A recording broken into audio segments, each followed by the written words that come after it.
So ladies and gentlemen, without further ado, the American GI Forum would like to present Mr. Darryl Morin with the Commander's Eagle Award for Americanism.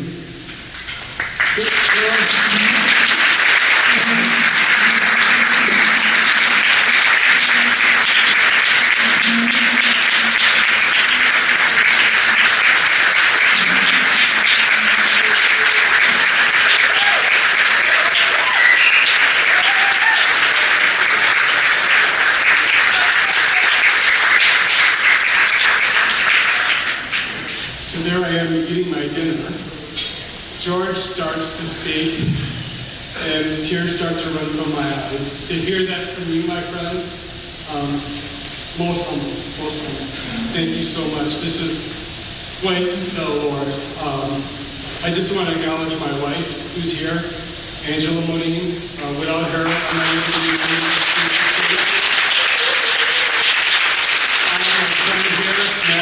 Matthew, can you stand up as well? Right? And I'm not allowed to say where he's at, but our son, our eldest son, is proudly serving our nation right now in the European Union as a member of the U.S. Air Force.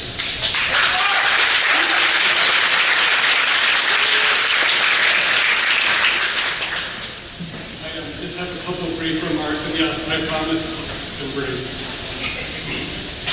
Giggles, you know me too well.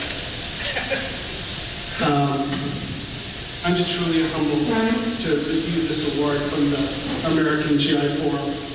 As George was saying, this isn't just any organization. It's a congressionally chartered organization. It is that important. So receiving it from you leaves me truly, truly humble.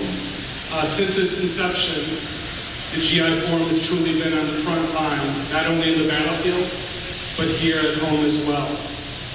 Like when Felix Longoria, a Mexican-American private, was killed during World War II in the Philippines, he was brought home. And his family wanted to bury him in their local cemetery.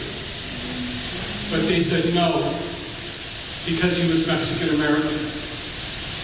It was the American GI Forum who said, this is wrong. If we can die for this country, we have the right to be buried wherever we please. And it was the GI Forum who then was working with Senator Lyndon B. Johnson and actually got him buried in the Arlington Cemetery, a national cemetery.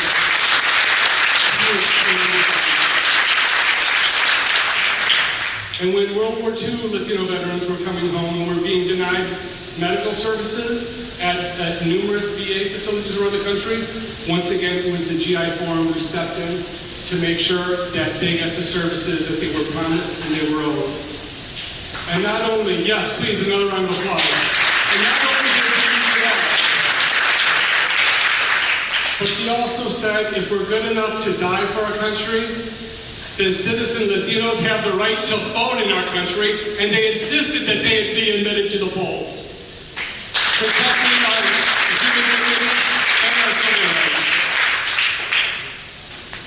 So, you know, I've been blessed in so many different ways. I've walked the hallowed grounds of Gettysburg. I've been fortunate enough to walk in the American Normandy Cemetery on the beaches of Omaha and Utah. And I've had the honor, great sadness of attending too many military funerals. The latest of 9 brave airmen, American citizens, member of the Puerto Rican National Guard.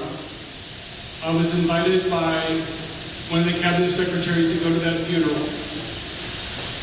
And the reason I bring that up is some of these challenges do exist. The reason I was in Puerto Rico, to begin with, a Commonwealth of the United States, was because 10 months after billions of dollars had been allocated by Congress for their relief to bring their electric creek back up, those funds still haven't been released. And I just remember standing there as they're reading off the names, weeping with this giant American flag in the backdrop saying, here we are honoring as American patriots. Yet I'm here advocating for something that I should not have to advocate for, the decency and treatment of our fellow citizens of Puerto Rico. So I want to thank the American GI Forum for all the work they've done and for what they continue to do. Can we give them another round of applause, please?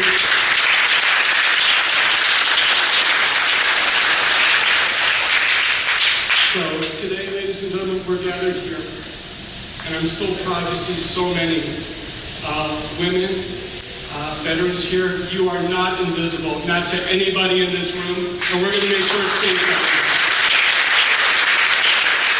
I'm going to do it with two pictures here. For those of you who wonder why she isn't, her daughter literally just gave birth. Everyone's very healthy, so that's why she couldn't make it. But anyways, all of you here, you veterans, you current members of the American GI Forum, let me just say this plainly. Thank you so much for your service. You're keeping on the proud tradition of Latino and Hispanic Americans serving our nation. From Governor Galvez, who was the first one to provide General Washington the ammunition and arms that he needed when nobody else would, right? To every major subsequent battle we fought in, there's been Latinos, Hispanics fighting and dying for our nation.